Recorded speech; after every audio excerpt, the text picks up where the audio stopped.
des enjeux de société. Cube Radio. Cube Radio. En direct à LCN. Allons retrouver Mario Dumont et Emmanuel Latraverse qui sont avec nous. Alors, il y a plusieurs routes, des ponceaux, des résidences aussi qui ont été endommagées en raison des inondations. On le sait, ça fait des mois que les municipalités réclament plus d'argent du gouvernement pour faire face au changement climatique. Écoutons ce qu'avait à dire un petit peu plus tôt aujourd'hui le ministre de la Sécurité publique, François Bonnardel. On a un constat qui est clair, net et précis, là. Les changements climatiques nous frappent. Puis on doit réagir, on doit mettre les sommes conséquentes pour sécuriser le Québec. Alors, Québec sait qu'il doit faire plus pour aider les villes. On a l'impression que le feu est déjà pris. Mario, d'abord, qu'est-ce que Québec peut faire concrètement pour aider les municipalités au Québec? Bon, les municipalités veulent de l'argent. Ouais. Ils vont en avoir, il n'y a pas de doute. La question, c'est combien? Mais moi, ce qui me frappe quand même dans ça, parce que, bon, les municipalités, c'est certains qui ont des besoins, elles le vivent, là. Elles sont les maires, là, à chaque fois qu'arrive quelque chose comme ça dans une ville, là, le maire est une semaine sans dormir, essayer de s'occuper de tout le monde, qu'on comprend la difficulté pour tout le monde.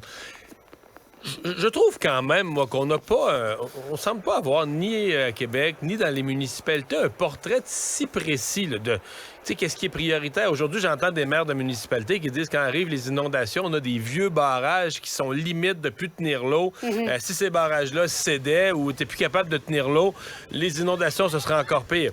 Alors, les barrages, l'enrochement des routes contre l'érosion, la reconstruction de certaines infrastructures, des murs de protection contre l'eau. Peut-être qu'il y a des coins qui sont plus habitables complètement, trop risqués là, d'être souvent inondés, où il faut déménager des gens. Est-ce qu'on a un portrait clair de ce qui est à faire? Tout le monde se parle de milliards. Je pense aussi qu'il va falloir se donner un plan de match de ce qui est urgent à faire, puis de qui paye quoi. Là. Emmanuel, sens-tu vraiment de la part du gouvernement du Québec un leadership fort pour contrer, pour faire face au changement climatique? Bien, le gouvernement a fait un gros virage là-dessus quand même, là, depuis la dernière campagne électorale. On est loin du gouvernement qui a été élu en 2018. Je pense qu'il s'adapte justement, pour reprendre un mot à la mode, à la nouvelle réalité. Mais c'est clair que l'ampleur du problème va le forcer à retourner à la table à dessin. Juste pour donner un ordre de grandeur, là, les municipalités, selon une étude indépendante là, réalisée par Ouranos, l'évaluation, c'est que c'est 2 milliards par année, mais jusqu'en 2055 là, que ça va prendre là, pour mettre à niveau les ponçons, les usines d'épuration d'eau, de traitement des eaux, les routes, etc., pour faire face aux inondations. Mais il y a tout le problème des périodes de gel et dégel, il y a le problème de l'érosion des berges, etc. Le gouvernement, lui, dans son plan vert, là, a mis 500 millions pour 6 ans. C'est des pinottes, là. Puis là, le gouvernement dit, oui, mais on a d'autres fonds aussi. Fait qu'il y a un 2 milliards ici pour le traitement des eaux, un 100 millions là pour les berges. Alors, tout ça, c'est un peu comme disparate. Et donc, c'est ce qui fait que c'est très difficile. On comprend que c'est pas assez, mais parce que c'est dispersé au sein de différents fonds, au ministère des Affaires municipales, au ministère de l'Environnement, dans différents programmes, c'est très difficile d'avoir une vue d'ensemble du problème. Et ça rejoint un peu ce que Mario disait. Ouais. On n'a pas de vue d'ensemble du problème en termes de vulnérabilité, mais on n'a pas de vue d'ensemble non plus en termes d'investissement non plus. Et le problème, je pense, auquel tout le monde est confronté, c'est que, tu sais, cette année, c'est les barrages à Chelsea. Ouais. Avant ça, c'était Beauceville. Il y avait Rigaud. Mère Nature, là, elle nous annonce pas 2 ans d'avance où elle va frapper. Puis la réalité, c'est qu'on se rend compte que les lieux d'inondation catastrophiques, c'est pas les mêmes à chaque année, là. Oui, il y en a plusieurs. Évidemment, il y a énormément de lacs et de rivières aussi. C'est ce qui constitue une bonne partie du Québec. Parlons du premier ministre François Legault qui rencontrait cet après-midi les chefs syndicaux, FTQ, CSN, CSQ également, au lendemain d'une entente qui a été conclue avec les 120 000 fonctionnaires fédéraux. Et le Front commun syndical au Québec a lancé un avertissement. Il est hors de question d'accepter une entente comme celle des fonctionnaires fédéraux. Et le mot « grève » a été prononcé, pas tout de suite, mais peut-être cet automne. Mario, as-tu l'impression que cette fois-ci, les Québécois sont derrière les employés du secteur public?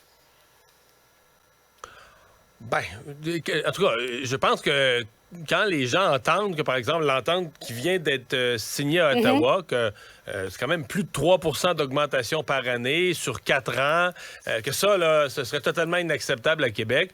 Je pense quand même que la moyenne des gens sont surpris. En tout cas, se disent que ça part pas du bon pied, ces négociations. Alors, il y a un ton, on l'a senti là, depuis 6 mois, 1 an. Il y a un ton qui se durcit, un ton syndical plus militant. Alors, qu'est-ce que ça va représenter? Et est-ce que le gouvernement du Québec... Parce que là, on a eu une grosse année d'inflation en 2022.